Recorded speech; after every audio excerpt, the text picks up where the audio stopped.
Hi, everybody. I am Rick DiClemente. Welcome to Astrology Unplugged. Tonight's subject is Eris. We know we've talked some about her before, but she's such a big deal that I'm devoting the whole evening to her. I was just talking to the group here. This is the MUST. You've got to have this book. If you're an astrologer, you've got to buy this book. Discovering Eris by Chiron LeGrice. 2012. It's a $29 book. It is worth it. It is fabulous. The first half, he spends a lot of time with the mythology of Eris. The second half is much more practical, but it is mind-blowing. You're going to see some slides today that were produced directly from his pages. It's available on Amazon, of course. And by the way, the Amazon tribes are getting upset with Amazon. They want Amazon to change their name. Good luck with that one. There are many, many sides to Eris. One of the sides to Eris that we must be aware of, and we must put our emotions at the door. She is very much in sync with the end of an empire. She very much has to do with the crash of civilization. This does not mean it's going to happen. It does not mean we're going to succeed. It does not mean we're going to fail. So if you want to get into a black and white room, you're in the wrong room. When you start to watch these outer planets, it's much more important, as Kathy can tell you, that you dig very deeply. Somebody needs to be muted. They're on a telephone. Let me see if I can find who that is. Somebody's telephone is leaking. All right, we seem to be okay. It's a 408 number. There, I got it. All right. Now, you have to understand that for the longest time, us normal astrologers have been watching Pluto and Uranus and Saturn and watching them work. And for a long time, the zodiac was manageable, was understandable. And we take a look at the zodiac.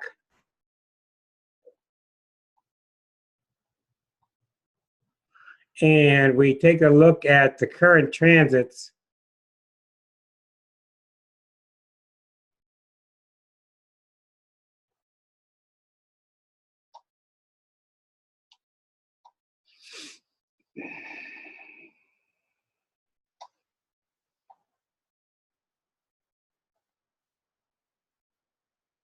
Okay, so since 2008, Pluto has been coming into Capricorn, spending his 30 degrees, 15 years moving through the sign of Capricorn from 2008 to 2023. We've been watching Pluto very carefully. And just as predicted, Liza and I started writing about 2005, 2006, well before Pluto entered Capricorn in January of 2008. Just as predicted, in other words, we knew this stuff was coming, but even though you know it's coming, when it comes, it still shocks you. And the Pluto stuff I'm talking about is the corruption, the explosions, the turbulence in the plate tectonics, the changing with the climate, especially with the corruption coming out of governments and out of institutions. Well, we watched this, and it took the common person 4 or 5 years to kind of get with it. So around 2012, 2013, the lay person started to understand that this is happening, which is kind of normal because as the big planets move and they indicate shifts in the collective, it takes mankind a little while to figure out. But then came along, now remember, we got to look closely here. What happened to Pluto? Pluto set a shock waves in 2008 when it got to Capricorn. It got to 12 degrees, and it started opposing the United States sun, which is up here. So that was really a landmark. And then Pluto went into these middle years right through here, and the confusion started. And the confusion started because I kept shaking my head saying, something is off here. Something is off here. 2013, 2014, 2015. We knew Eris was around. Eris was discovered in 2005.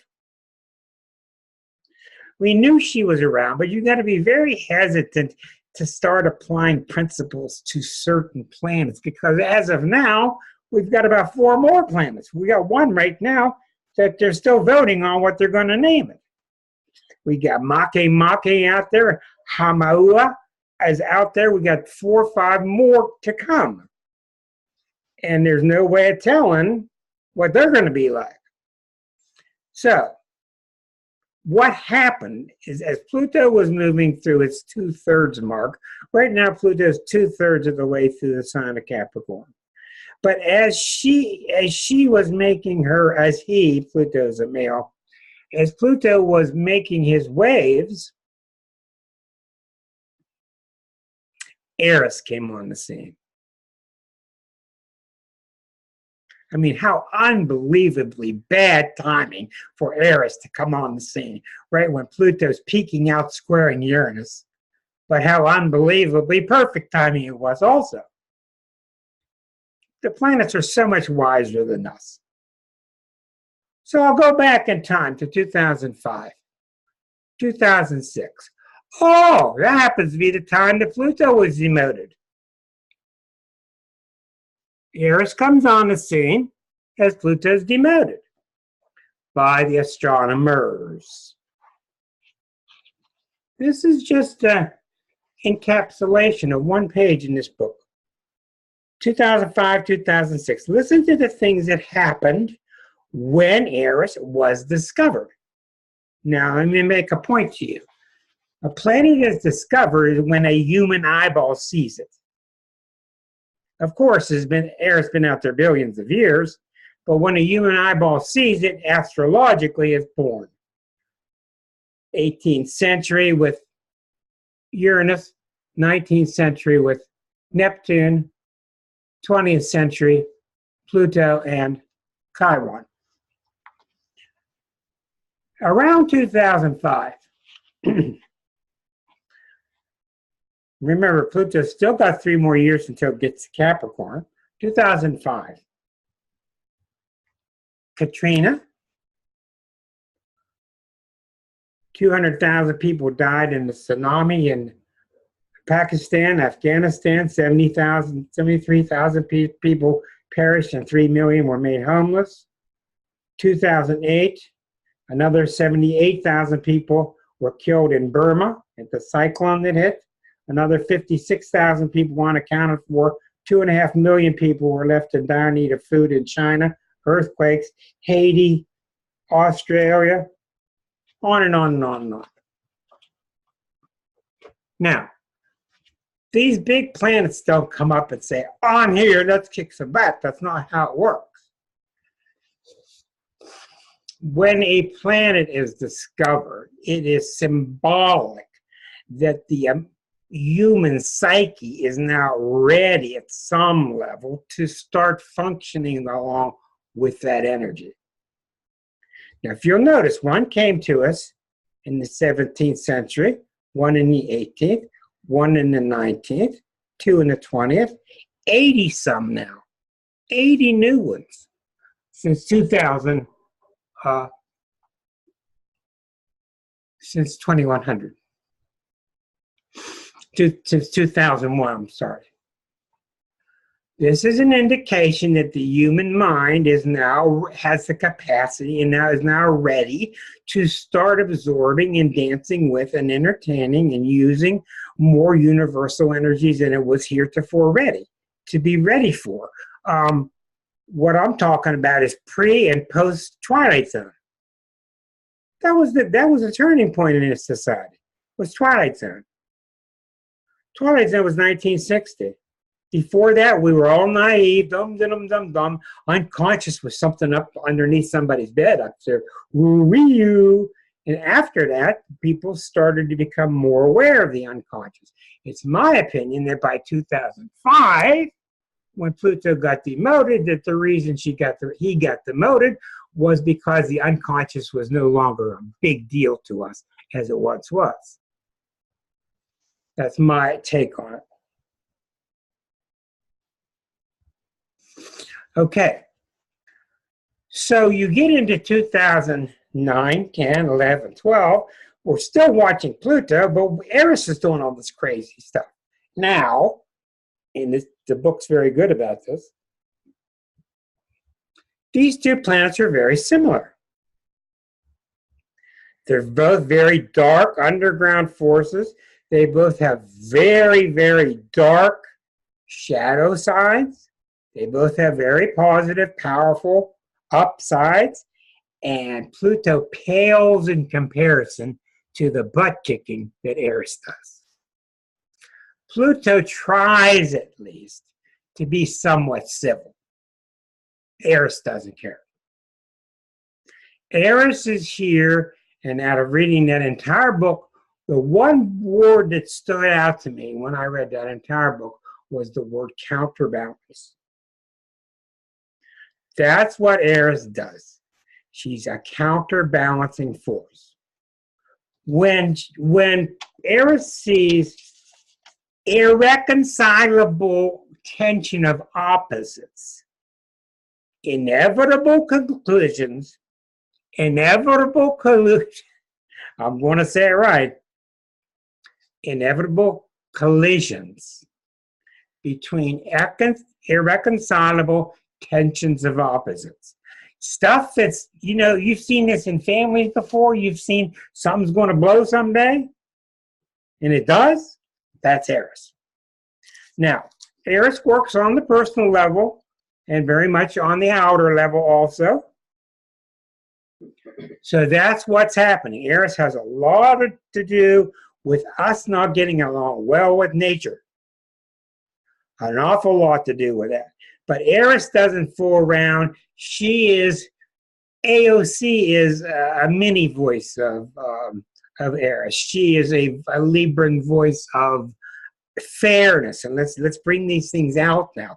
Let's watch these white boys squirm in their seats as I put truth on the table. And they want to label her as all this weirdness and stuff. You're going to get with it. You're going to be gotten rid of. That's what Eris does. Okay?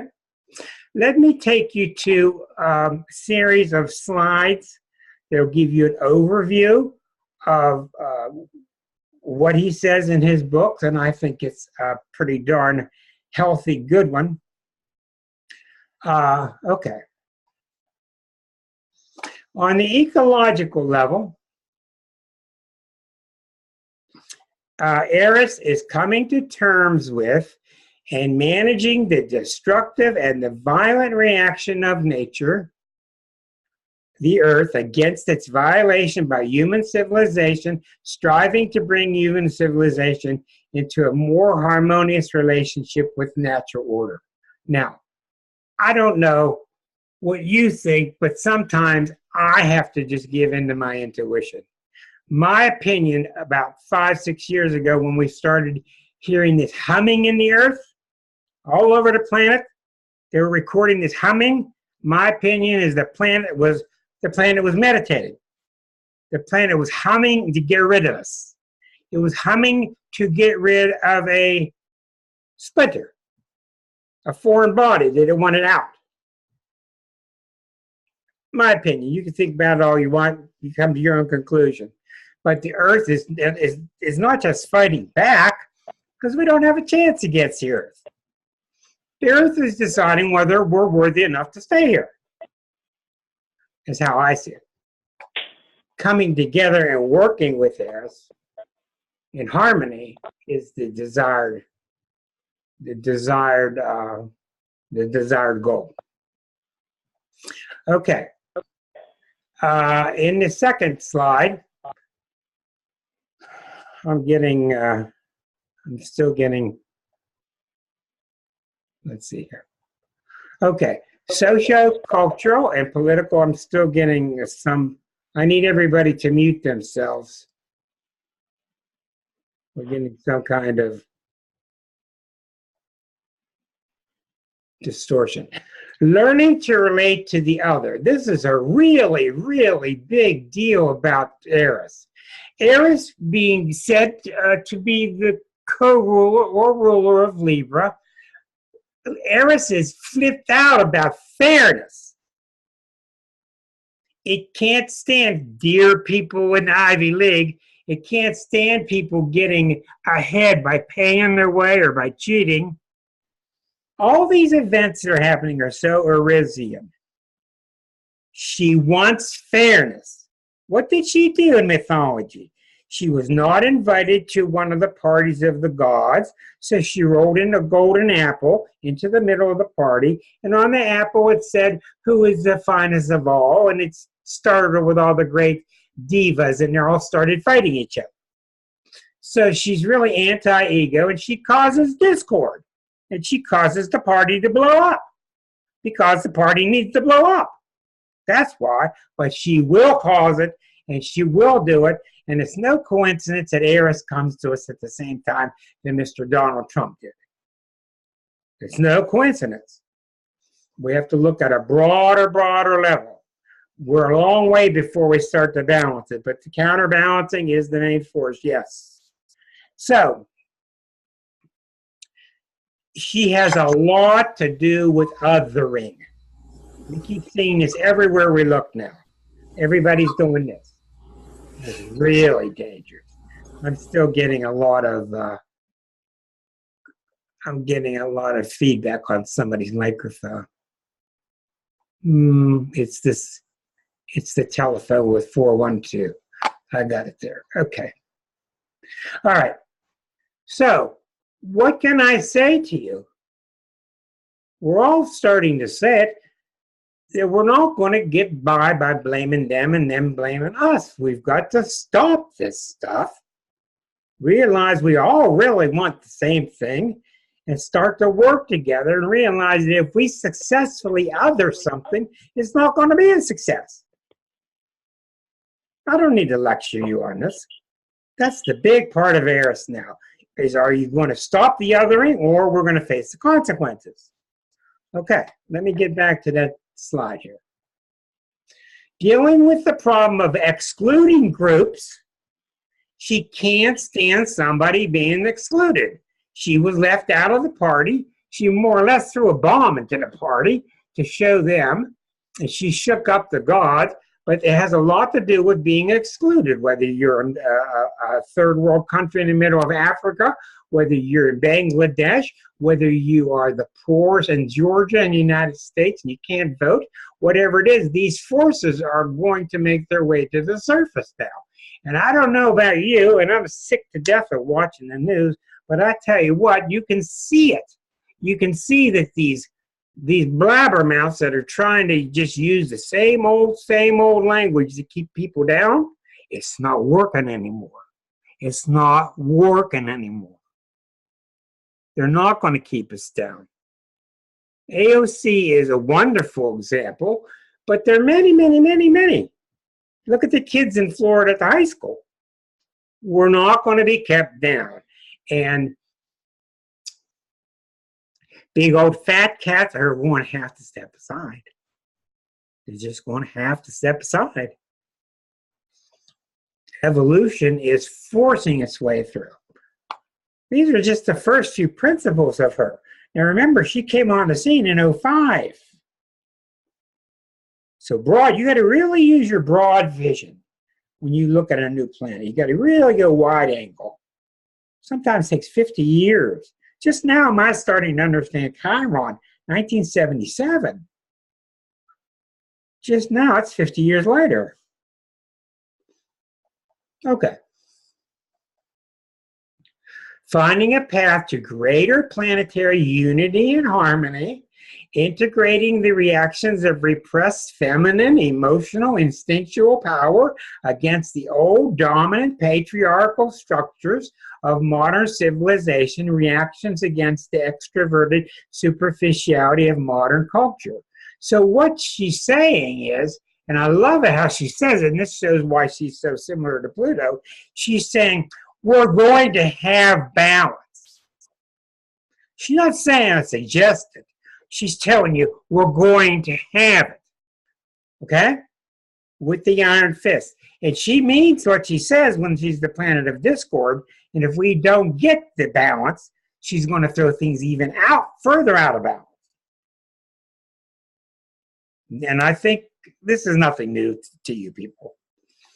This is apropos. We see it. Yeah, go ahead, Kathy, honey. You're on. Am I on? Yeah. Hi. I just wanted to say something. You know, in mythology, she was the goddess of discord and people who went against the mother right. And so, and discord means to go against the heart. Mm-hmm. So all of this ties in because our culture has gone against the heart. You know, we have all that bull about romantic love, but the scariest thing for patriarchy is love. Mm-hmm. And I think that's why, you know, that's why Aphrodite won. Do you know? Because the answer to discord is to love. Yeah. And everybody's starting to listen to their hearts now and not to daddy. He talks in the book a lot how there's a negative connotation to the word discord, but sometimes discord's good. Well, because we're in disharmony with our hearts. Yeah. And the real sad thing is that so many people just have never thought in these ways before. It's so foreign to them, and they're very subject to being brainwashed on Fox. So we really have our hands full, and evenings like tonight are very important. So thank you for that. Let's continue. That's very good stuff. Okay. Yes, very much against the dominant patriarchal structure, reactions against the extroverted superficiality of modern culture. Boy, if you want to talk about a superficial culture, you look at the United States. Hey, did you watch Dancing with the Stars? Ooh, wow. Who is it on Miss Bachelor tonight? Ooh, yeah, who's going to win? It's embarrassing when you have so many grave concerns that are really affecting people. Okay, let's move on because she definitely has many different sides to her. Okay, move on to the next slide, which is technological, and that's really pretty straightforward. Bringing science and technology into harmony with the ways of nature rather than using technology as an instrument to fulfill human ends, working with nature against violating it. That makes common sense. There's your American Indian telling us thousands of years ago. Psychological, this is really good because you need to differentiate here what Eris is psychologically versus Pluto psychologically, because Pluto is a very psychological planet. Coming to terms with the opposites inherent in the human psyche, undergoing the psychological transformation that results from the ego's encounter with the unconscious, addressing the psychological division between ego consciousness and its instinctual foundations, moving through the opposites to greater unity, using the tension, challenge, stress, discord in one's life as a spur to excellence and to the realization of wholeness. So that's what he's saying in the book, is she knows how to use discord, and she uses discord to spur us to excellence. That's very, very important here. Now, when you come back, and let's say you're talking to your grandkids 20 years from now, and they say, Grandma, Grandpa, tell us what the early 10 years of 2000 was about. You're going to be telling them about the discord. You're going to be talking about the shift into the 21st century and how things have been scattered about. The thing that scares me the most is the U.S. doesn't learn. all these days, the U.S. could have been helping South America. They could have been helping the Africans, and we would have been in a win-win situation instead of us going in there to take advantage of these poor souls. So I think we got a lot of bad karma coming back at us. I really do. At the same time, I think there's a lot of wonderful forces going on in this country and battling in the other direction. One of the things that's really important in this book, he keeps talking about apparent opposites. Now, this is very much an Aquarian theme. Aquarian is known for being the sign of opposites, but what the books don't tell you enough is Aquarius is about seeing opposites as two sides of the same coin. They're really the same coin. That's very much what Aries is. So what I'm starting to see already is this. Pluto is about, are you going to get with it? Are you going to get on your big horse? Are you going to take hold of your courage and own it? If not, you're going to be ousted. Aries is about, are you going to deal with these apparent opposites that you know you need to deal with? Are you going to continue these unfair techniques that you've been doing all along? If so, you're going to be obliterated. You're going to be sent so much discord. So ultimately, Aries is a very high energy. She wants us to all work in harmony. Now, we will know much more as we stop kidding ourselves and we start watching these planets through the years. We start watching them and see that Julian Assange has Eris and Chiron at the same degree. Same degree. 6 degrees of Aries. My Jupiter is there. My Eris is there. His Eris is there. His Chiron is there. This is why he's doing it, because of the 6th degree. The charts I've been looking at, remember now, Eris came to Aries in 1921, spending 120 years in the sign of Aries, spending 540 years to go around the circle. She's at 23 degrees now. She's almost precisely, right now, square to Pluto. Eris is at 23, Pluto's at 23. This is why we're being cocky and we're dancing along the edge of the end of our civilization. Go take a drive up and down the PA Turnpike. Go across some of these bridges in Pittsburgh. Anybody got any roads being fixed anywhere? The infrastructure's falling apart. DC doesn't seem concerned. And the big thing, the obvious thing is, the whole world's saying, what the hell is happening in the United States, letting this madman doing what he's doing, but he keeps doing it. It's all part of her discord. Remember, April 24th is coming, kids. It's coming, April 24th. Back to the slides.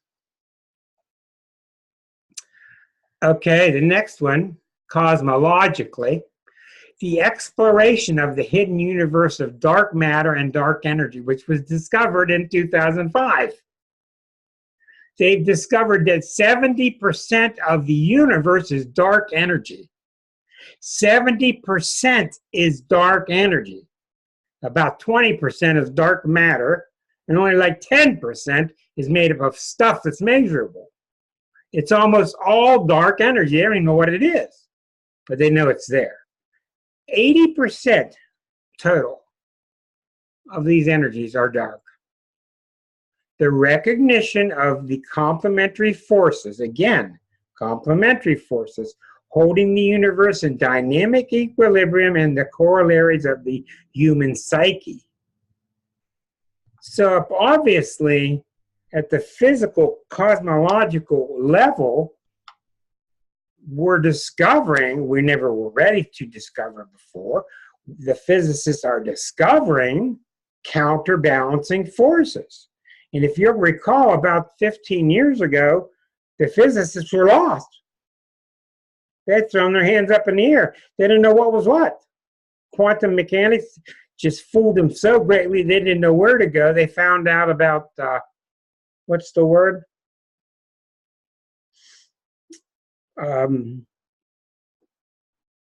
Where something exists here and exists there at the same time. And it didn't make any sense at all, but it was true. So just now are the physicists starting to come back around once they have admitted about the dark energy and the dark forces. Perhaps we'll get Dr. Spickler on with us again, the physicist, someday to talk to us more about these dark energies. Okay, this is no coincidence we're having this discussion one day after the black hole was observed, right? By a woman, by a 29-year-old woman, female student. They knew it was there, they just didn't know how to, I guess, point the telescope in the right direction to get it. And what you're looking at, you're not looking at the black hole. You're looking at the event horizon. So light's being sucked into there is so quickly, but some of the light still escapes. That's what the event horizon is. And that's why it's so fuzzy around the edges. 6 billion times the size of our sun. I'm going to put everybody on mute because I'm getting all these different feedbacks. Okay. That was cosmological. Evolutionary. Coming to terms with a significant, even epochal turning point. That cannot be said loud enough. Epochal turning point in the evolution of the human species and the planet, understanding and working through the turnaround in the evolution of human consciousness and culture. So in my opinion, here's what's going on, and I think it's pretty safe to say this. We're no longer riding on this bus and punching our ticket and getting off at our destination. We're now going to be given responsibility. What is it, the people that are the caretakers? What's the word? Stewards. We're given the responsibility now to be stewards of the ship. To be stewards of the ship. And if we don't do it, then there's going to be given so much more discord, it's going to become unstewardable. So, like we had our wonderful Dr. Spickler on talking about, with a couple weeks ago with climate, we've got to be loud. We've got to tell these idiots that we don't want to hear how you're going to save $50,000 with your petrodollars.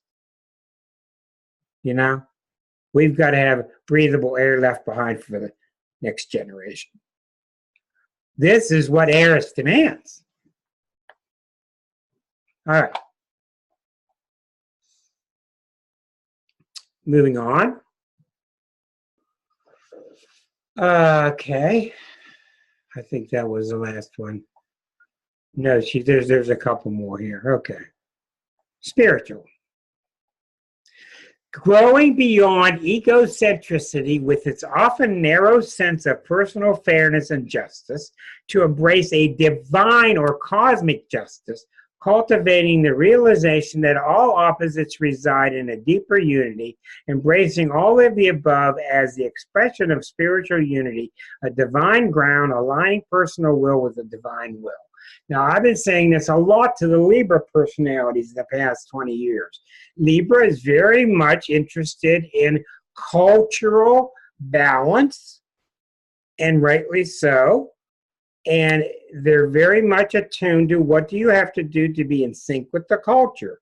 What I'm saying, when Eris got involved since '05, the culture that we're talking about is you as a universal citizen, not as just an American or a global citizen. So things are getting bigger. I think it's kind of exciting myself, but it is dangerous. Now we get into a couple summaries. Mr. Legrice put down about 20 different meanings of the Eros archetype. This is all in this book. Once again, if you've tuned in late, this is so important that you read The Discovery of Eros by Chiron Legrice, available on Amazon. These are what he found to be the main points, summarizing points. Pairs of opposites held in dynamic tension. Now that both means what happens when they collide. It also means what happens when they resolve. So see these, just like with Pluto or any planet, see these energies as plus side, minus side. Okay, but these are the issues that it specializes in. Compensatory responses, the reaction of the unconscious, strife and discord deeply rooted between nature and civilization, conflict and discord inherent in the nature of things, the experience of violation and perceived injustice, the backlash of nature and human nature, resentment brought about as a response to evolution. Could that be all the fighting we're having about political correctness? Trump's president, I don't have to be PC anymore. I can slap you around and cuss you out. This is exactly what they're talking about. Yes, you still have to be politically correct. It's called evolution. Expression of rage brought about from groups that feel slighted. Oh man, are these mouthfuls? This was written 7 years ago. Collapse of civilization, or the threat thereof, evolutionary turning points moving through strife and discord towards harmony, and finally, our final slide, fragmentation that precedes a higher unity. Fragmentation that precedes a higher unity. The dark spirit and matter and in nature, dark matter and energy in the cosmos, the principle of cosmic justice as opposed to just your little country, the experience of an irreconcilable tension of opposites, discord and disputes requiring evolutionary advances, global unity, the need to resolve deeply rooted discord, a path to new consciousness, competition as a spur to excellence and wholeness. Those are all right from the book. The book is excellent. Now, when I start putting Eris on the charts, remember, in my lifetime, she's gone from 6 to 23. Okay, so in the 1950s, she was the 6 of Aries, and she doesn't move very fast. But what does change, does she appear near your angle? Does she appear opposite your sun? Does she appear next to your Jupiter? Is she on your midheaven? What happened in your life when planets hit that point? I hate to tell you all, but you got another massive point to put on your charts. You got more T-squares, you got more grand crosses, all that. So we take a look, coincidentally, in Mr. Assange, which is pretty interesting today.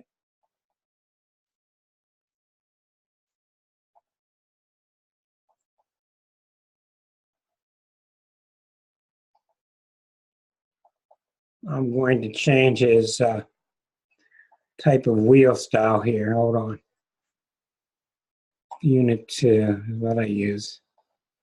Okay, look at Mr. Assange. This is Eris at 13 of Aries. Here's his Chiron, 13 of Aries. Do you think that's coincidence? Guess when WikiLeaks came about? 2006. All during the discovery of Eris. Okay, what did WikiLeaks do? WikiLeaks, say whether you like it or not, whether it's treasonous or not, WikiLeaks revealed all this junk they're trying to hide from people. Okay? Now take a look. This guy you don't fool with. This guy is something very special. The fact that he's a Cancer is very shocking to me because usually Cancers don't go out on such a limb. But take a look at Assange's. He's got Jupiter and Neptune, which is in Sag. This is somebody who's really got a very fierce desire to be godly, to serve God's will, to serve the higher masses. The moon is in Scorpio, and he is the Cancer. He's an 8th house sun, but this Jupiter-Neptune is opposite Saturn. This is clearly the dominant construct of the chart, Saturn opposite Jupiter-Neptune. He's got a T-square to the sun, so he has a strong sense of self. But what really is marvelous is to take a look at the Chiron and Eris within 3/4 of 1 degree of each other.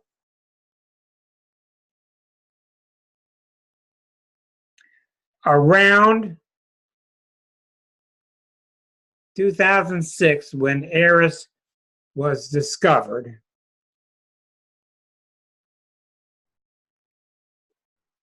Eris had moved up somewhat to about here. But he natally has it. So I could not find today why he was arrested. I couldn't find it, and I didn't want to spend more time trying to look for it.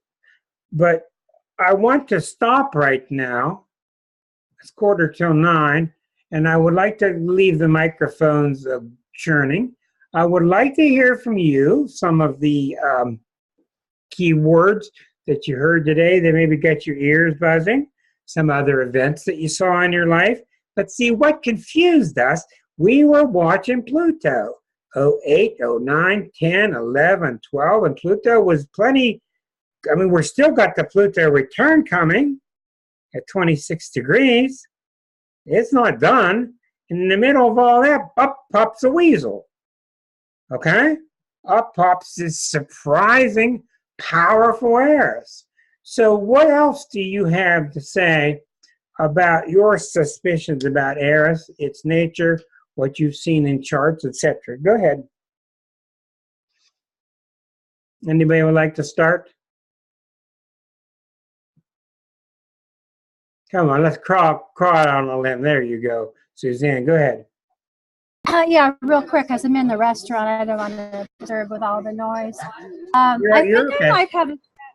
think I might have a strong Eris in my chart. I think I do. Yeah. Go ahead. I find it interesting what is happening in the world right now and what you're talking about with Eris, how much they're coinciding, the activity in right now. And I did a really interesting spread on Mary Speaks the other night.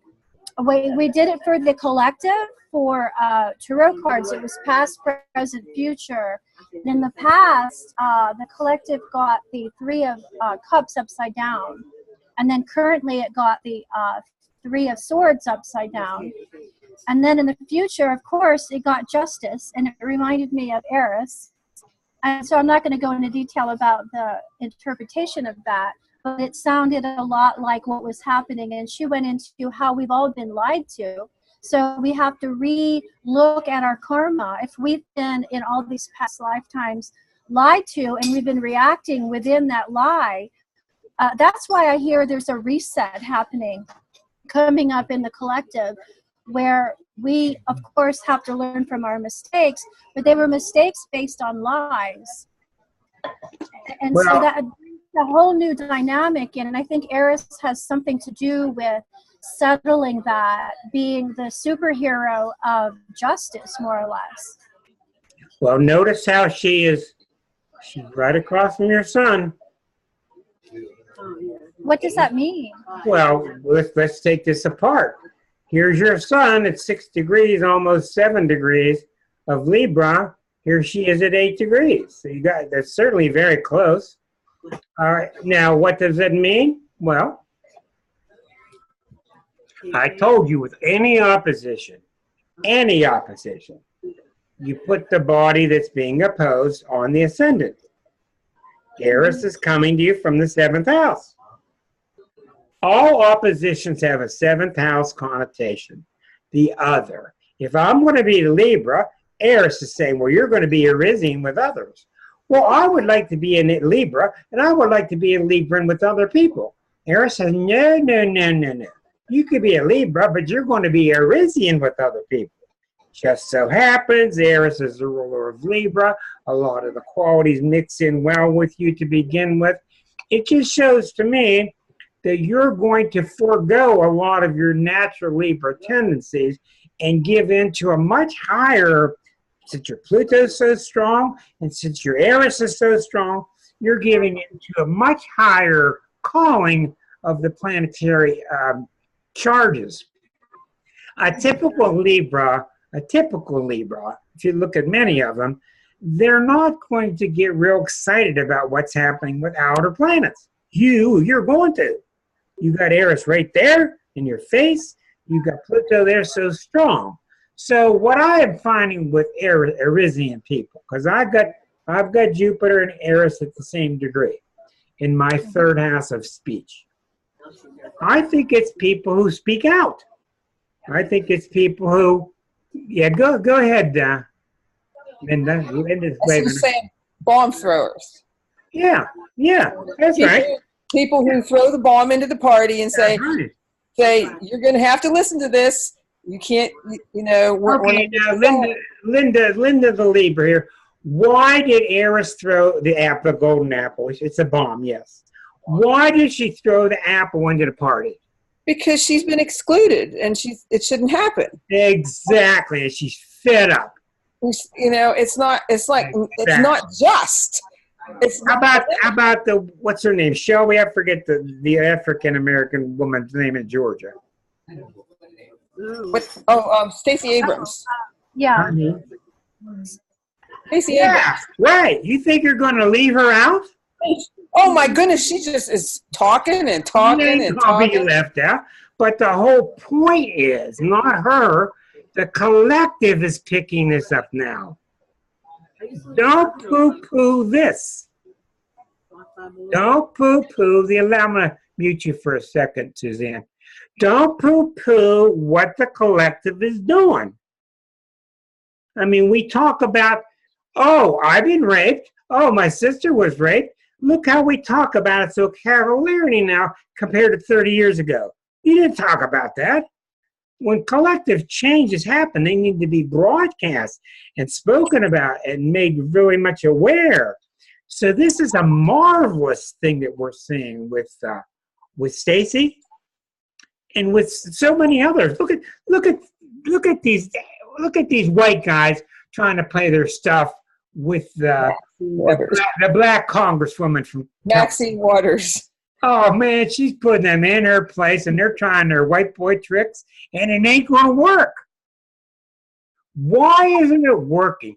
Because I want you to try to answer. I'm going to ask you that question.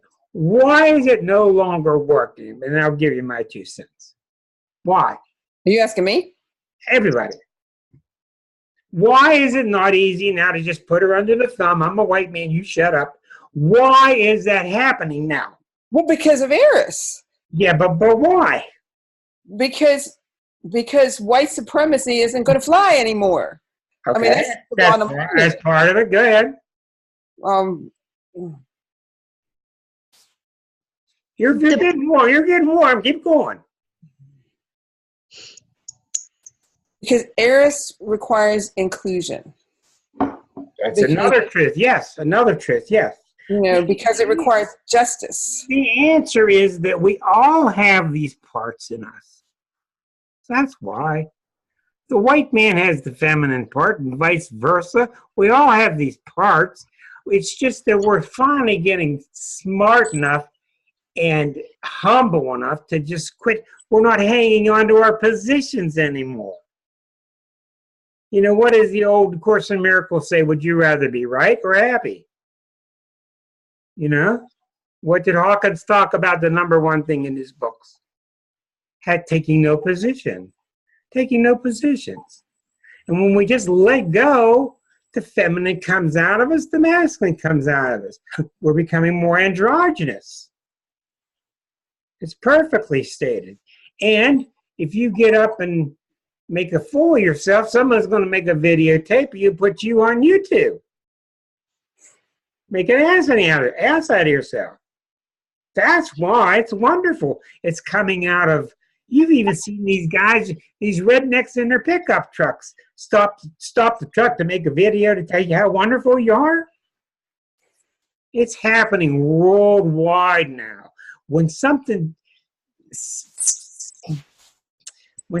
flips through the collective stream so fast, it's an avalanche. It's really powerful. Other sites, everybody, what do you see? Come on, Elke, what do you see? Well, the fall of the patriarchy, yeah. Fall of the patriarchy. Now, let's talk about that for a second. Does it make sense that it fall apart completely?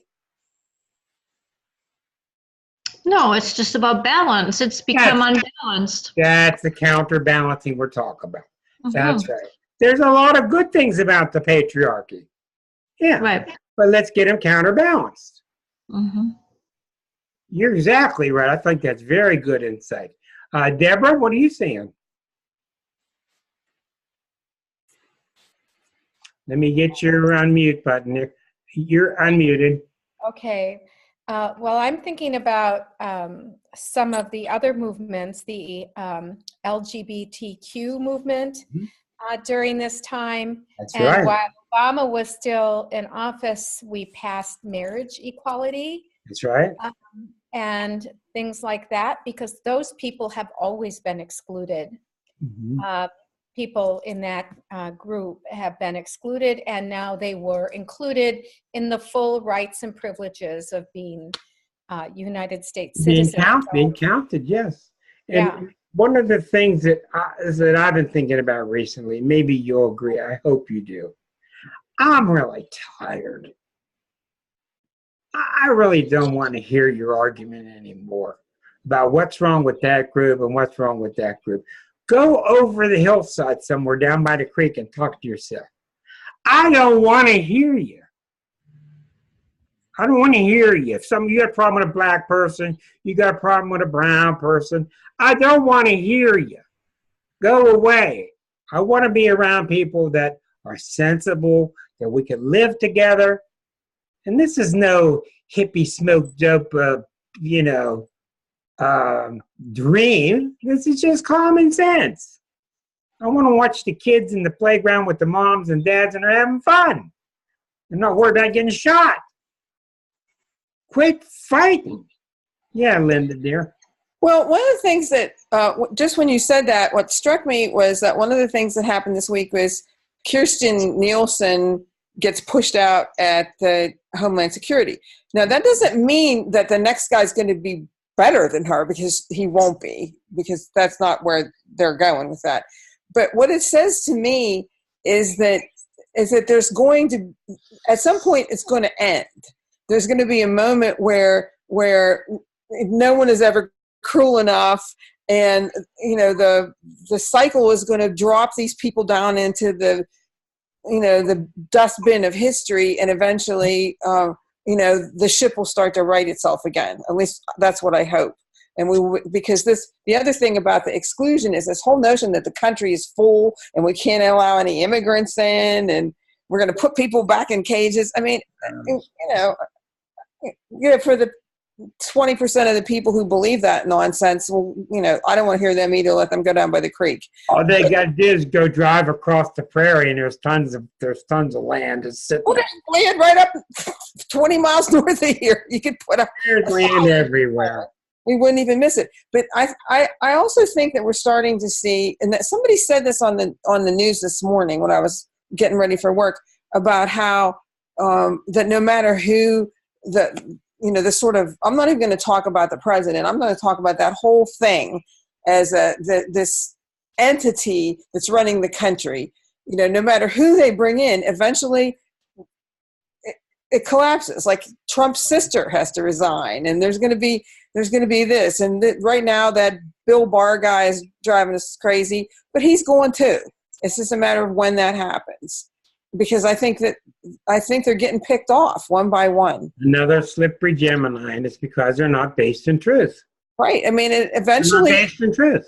It's all going to come out. It is all coming now. Go ahead, Suzanne, had something to say. Okay. Yes, sorry. I have a quick question. Now, if Eris is female gendered, that she's neutral, but what part of femininity does she embody? It's not an American femininity. It's not a world femininity. So I'm wondering, how do you define Eris's femininity? And I want to speak about how we have, as you don't like that question. How have no, we? It's not that. I don't know if I could answer it. Right. Okay. So, how are we as society, as we become more technology driven with our cell phones and TV? It started with TV. We have become an abstract to, especially the people who we do not know. So the TV is telling us how to approach people that are brown or black if you happen to be white, and vice versa. So we have all become an abstract. And I think Eris is pushing us toward going across the street and meeting the Trump supporter or meeting the African American family, because we don't know them until we personally know them. I think that he covers that very well in the first part of the book, where he talks a lot about the mythology of Eris, and he talks about her in the broadest sense of the goddess energy. So I don't know how to answer the question other than to say that we've been all talking about how the goddess is here to stay. She's growing. I think that she's definitely the front of the parade is Eris. Yeah, Linda, go ahead. I think we could go back to the mythology part where in the discovery of Eris and the naming of Eris, she's multiple. I mean, that we started out with Xena was her name, and then there's more than one Eris, and then there's the Eris that wants in the party, and the Eris that's angry at not being in the party. And I think that and this is just the top of my head, but I think that the idea of the goddess that's involved in that is that there are multitudes within us, that she's not one thing, she's everything. Yeah. She embodies more than, you can't look at her and say that, you're like Venus or you're like this. It's not like that. And because these planetoids or dwarf planets or what do you want to call them, Pluto and Eris and all those, they're on the edge of our consciousness. They're on the edge of our known universe. And that's exploding our consciousness beyond really what we can handle right now, and it's why it's making us all so crazy. But it's also why we're in this media environment where everything's 24/7 and instant and disembodied and so on and so forth, because it's like a spaceship we can't drive yet. And I think it's why we're profoundly uncomfortable, but some of us are starting to get there and thinking about it, and this helps. So that was just my thought about it. Well, we certainly got a president who is a master at riding along with the discord. Yes, Suzanne. Yeah, real quick. We had the ladies from Share International come and talk at my meetup. Share International believes that we have not developed our senses beyond our five senses to really see the other realms. And this is talking about astrology, Rick. And I think it's going to fundamentally destroy astrology to be reborn once we're able to have these senses. There are people living on Venus right now, in Mars. They're in another type of filter that we as our senses cannot see right now or experience. So wow, what doesn't that put astrology on a whole new level once we have acquired that sense? Of course it does. If we can get through this time period. And I think it'll make astrology even more real than it really is. I've often wondered what a person's chart would look like if they were born on the way back on the space shuttle. You know, and the Earth would be in the chart. Yes, I'm coming to you, Deborah, next, and then we'll go to, thank you, Suzanne. We'll go to Deborah, then Elke. Okay, just two things, points that you brought out in the from the book in your slides. So the end of civilization, I think the end of any species is marked by the monster rearing its ugly head. And I think what we're seeing with Trump, with William Barr, with all of them, Mnuchin, they're all just, they're the last gasp of the privileged white ruling class male. And we're just getting a full measure of it. Another thought that occurs to me that's more like voluntary, it just kind of came to me, is I think of Eris, based on this discussion, as the new Lady Liberty, the Statue of Liberty. Bring me your forgotten, bring me your tired and your... Why do you say the new liberty? Huh? Why do you say the new liberty? The Or old maybe- one's, the old one's failing fast. Exactly. Well, I mean, we don't need it. Well, but we are in that last gasp of the monster rearing its ugly head is closing the door. And so I just think if you need a visual of Eris, you might want to think about Lady Liberty. Well, not only that, I agree with you. Not only that, but it's obvious to me the number one reason a society fails under Pluto or a business is because they lose their mission. Mm-hmm. And that mission statement on the side of that statue, it's going to either be true or false. It's A or B. We're going to follow or not. We can't put up a sign that says fool. It's ridiculous. Might as well put up a sign that says FOOL. Go ahead, Elke. Well, it's analogous to what's happening in religion, you know, with the revelation, and the pastors are freaking out. I mean, our local pastor here is just becoming unglued because they're so afraid. They don't understand what's happening. They think this is it. But I think this is where Eris is crucial. It's like the 0 point. You know, we're squeezing the energies, we're all squeezing in this little needle hole, you know, to pop out on the other side with a new level of consciousness. We're on the verge of this quantum leap in our conscious development. And like you said, Suzanne, I think you're right. You know, we cannot right now, our three-dimensional perception cannot account for certain things.